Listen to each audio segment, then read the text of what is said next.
Thank you very much, President Benton, faculty, parents and friends and family, and particularly you students. You all have a lot to be proud of, but you students have the most to be proud of. So give yourself a hand.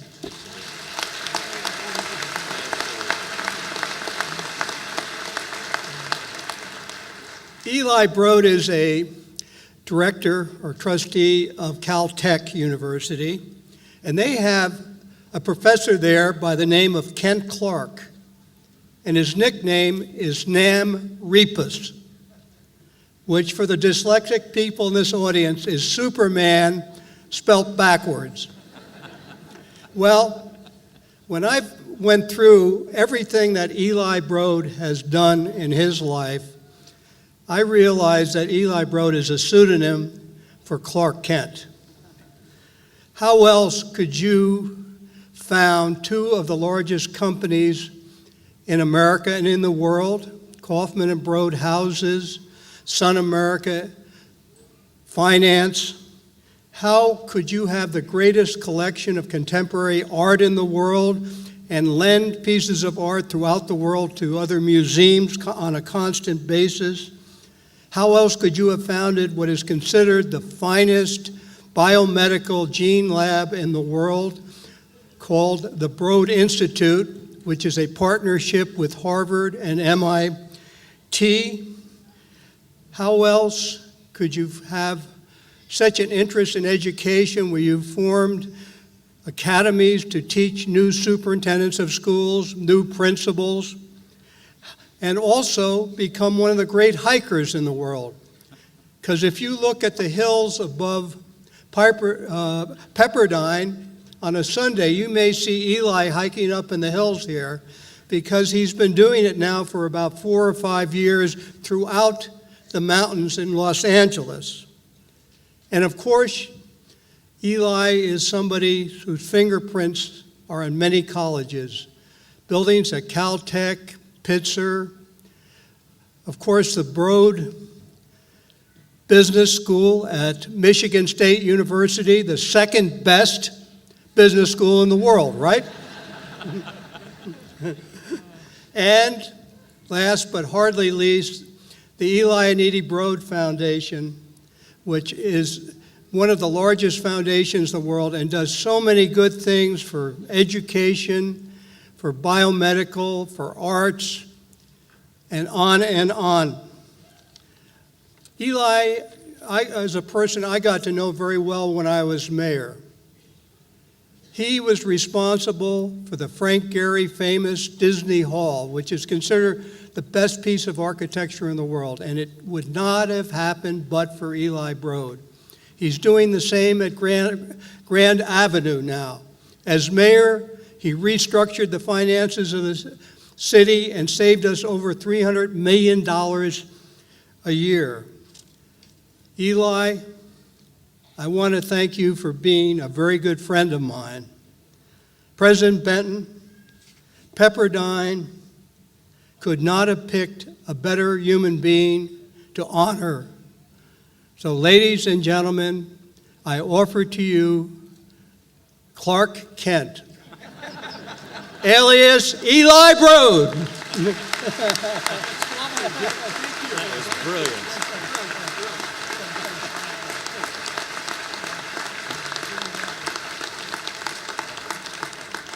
Mr. Mayor, I knew that was going to be good. I just didn't know how good. That was wonderful. Eli Broad, because of your life's work, which can only be described as prodigiously successful, not only by the metric of profit and gain, but by the measures of thousands upon thousands of Americans who, through you, today enjoy the dream of home ownership and the reality of a comfortable retirement. Because you have returned your abundance to society by educating young people, endowing schools, seeking to alleviate illness and suffering through medical research, and by challenging and enriching the cultural lives by giving artists and musicians the platforms on which to express their artistry. And importantly, because of your devotion to your wife Edith and your family, and the loyalty to the ethics and principles that illuminate your life achievements that inspire so many, including our own students on this day. By the authority vested in me by the Pepperdine University Board of Regents, I confer upon you the Honorary Doctorate of Laws degree with all the rights, duties, and privileges thereto appertaining. Congratulations, sir. Thank you. I will take this to the seats.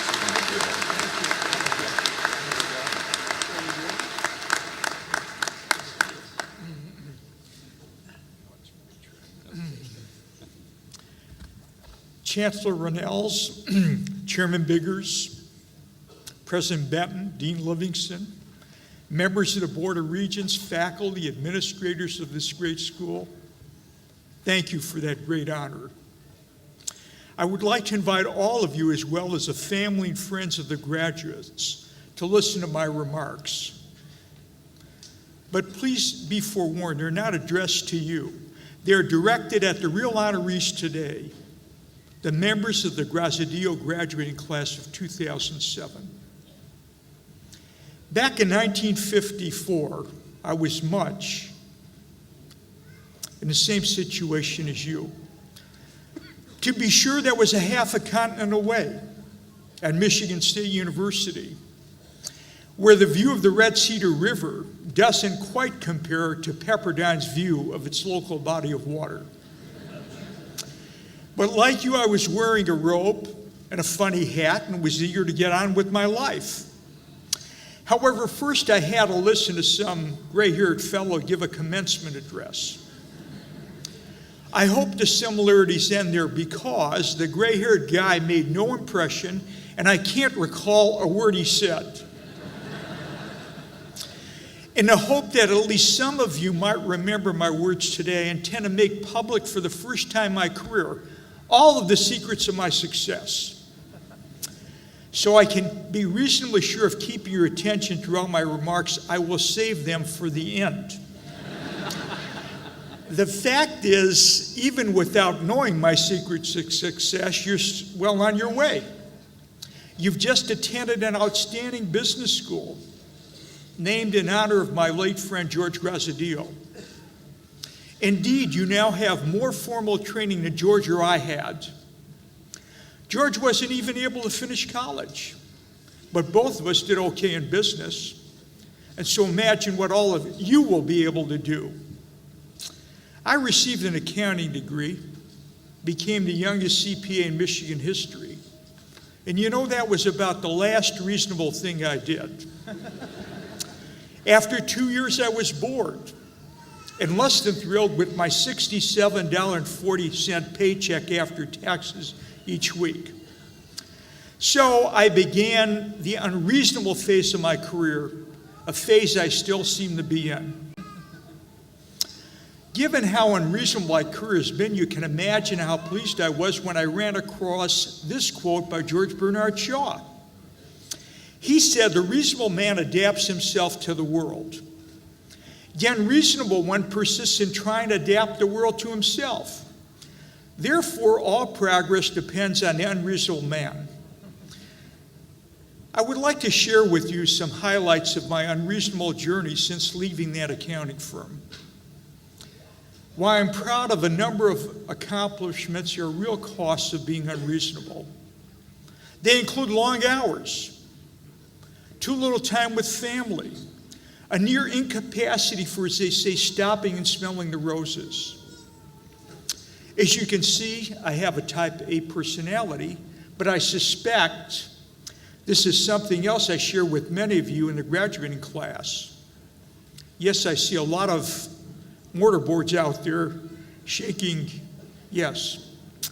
Well, I might be a highly organized type A, but this does not mean that my life has been highly organized. When I graduated, I saw no further than my 2-year accounting career. Throughout my life, I've set goals of 2 to 5 years, not 20 to 50-year goals.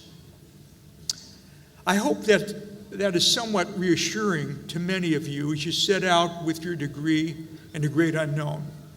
Welcome to the 2 to 5 year club.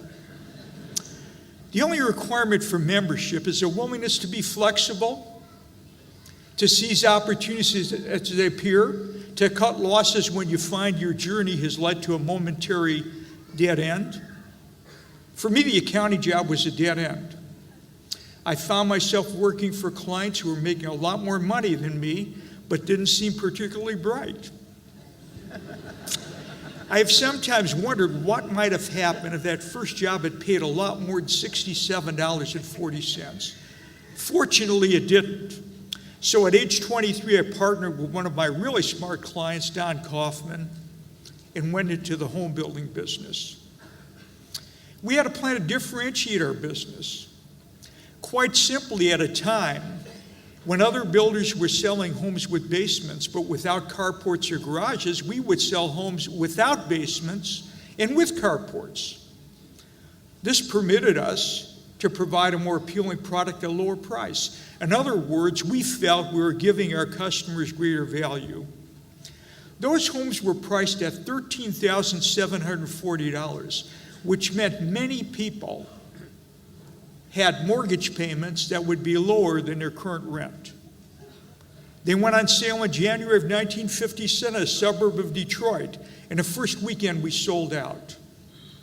We continued to adapt our business model to differentiate our product and stay in the lead.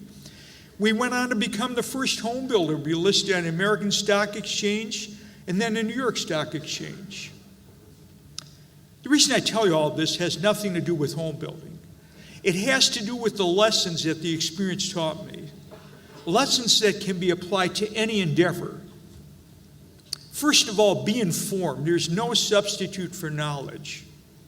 To this day, I read 3 newspapers a day and many other periodicals. It's impossible to read a paper without being exposed to ideas. And ideas more than money are the real currency for success. I became as informed as possible about home building industry, and eventually came up with the idea of doing away with basements. That was really instrumental to our initial success. The second lesson I learned was to ignore the conventional wisdom. Indeed, it is often pretty sensible to do the opposite, since the conventional wisdom tends to be quite unwise often. There are examples everywhere. For millennia, the conventional wisdom held that the world was flat. At the end of the 19th century, the conventional wisdom regarding technology was reflected in this statement by no less an authority than the Director of the U.S. Patent Office, who said in 1899, I quote, "Everything that has been invented, everything can be invented, has already been invented," unquote. If you want more contemporary examples, look no further than the stock market pundits, who seem to be wrong most of the time. Or the weapons of mass destruction, our best and brightest were certain would be found in the deserts of Iraq. Well, in the construction industry of the 50s, who accepted the truth that homes needed basements, even though they were developed in an era of coal-fired heat, which was long gone. With some trepidation, we ignored this conventional wisdom and reaped the rewards. That brings me to lesson number 2 of my life in home building. Risks aren't so risky. Sure, Don and I were taking a risk. There was no guarantee that people would buy homes without basements. But if we failed, would it be the end of the world? No. I could have always gone back to accounting. On the other hand, what were the risks of not doing it? For me, there was a certain risk, remaining in a job that was no longer satisfying. And there was another less tangible but very real risk, the risk of regret. Don and I had what we thought was a good business model. It meant going into debt, challenging the status quo, long hours, and no certainty of reward. But if we didn't do it, we would spend the rest of our lives wondering what would have happened if we had. So I learned to embrace risk as long as it was well thought out. In a worst case scenario, I could still land on my feet. I applied these 3 lessons to our next unreasonable venture, the acquisition of Sun Life Insurance Company of America. By this time, KB Home had become enormously successful, and the reasonable thing would have been to continue focusing on only home building. But we were very aware that this industry was particularly vulnerable to economic cycles and decided to diversify into an unrelated area. So we implemented lesson 1, became informed, gained as much knowledge as possible about all of our options.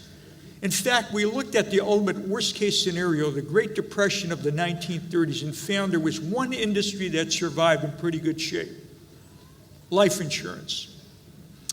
This led us to acquire Sun Life Insurance Company of America in 1971, after which we moved to lesson number 2, ignore the conventional wisdom. Since 1890, Sun Life had provided death benefits. Well, just as we thought consumers were more interested in carports and basements, we thought they wanted money for their retirement more than they wanted it after they were dead. So we divested the mortality-based business, renamed the company Sun America, and moved into retirement planning, providing annuities, mutual funds, guaranteed investment contracts, and financial advisory planning services. This resulted in Sun America becoming the best performing stock on New York Stock Exchange for more than a decade. As you can imagine, this experience served to deepen my appreciation of taking intelligent risks. Not long after we acquired Sun Life, the economy was hit by the oil embargo of 1973 and went into a deep recession, followed by what became known as stagflation. Because we'd taken the risk of diversifying into a completely different business, we're able to weather the adversity of the overall economy.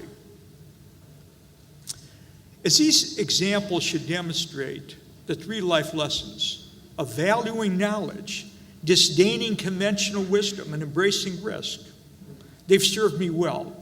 And along the way, I've learned a few others. Tolerate failure. No one bats 1,000. At one point, for example, we owned 15% of a company called TCI, Telecommunications Inc., a cable company now owned by Comcast. We divested this holding when we should have kept it. As a result, we missed a giant boom in the cable industry. Accept that you won't always get it right, but remember that failure is only failure if you don't learn from it. Utilize technology. At Sun America, we're the first in the industry to use optical imaging and artificial intelligence. I'm no technologist and cannot explain how most of these things work, but I don't need to. I only need to understand how technology can provide a competitive advantage and then make the most of it. To lead is often not to be loved. A leader works with people for the purpose of getting things done, not for adulation. So be prepared not to always be loved. But if you're right much more often than you're wrong, you will earn people's respect. Be the best mover, not the first mover. The first mover advantage is not absolute. It is often better to let someone else go first and see how many arrows they get in their back. We were not the first American home builder to go into France. We're the first one to be successful. Avoid shortcuts. As you travel forth from this beautiful place, shortcuts will tempt you as quick ways to where you want to go. Don't take them. Opportunities that seem too good to be true almost always are. The long road of hard work, thorough work, is the most dependable route to your destination. In 1999, just 8 years ago, my long road in business came to an end when we merged Sun America and AIG for some $18 billion. So I decided it was time to start a new chapter by dedicating all of my time to the Broad Foundations. They are guided by a 4-part mission to transform K-12 public urban education, to make significant contributions to scientific and medical research, to foster public appreciation of contemporary art, and to provide leadership for major civic projects here in Los Angeles. Each of these goals is ambitious, some would say unreasonably so, but we're achieving real and rewarding results. And I think it's largely because we're applying the same lessons I learned in the business world to foundation work. I call our approach venture philanthropy.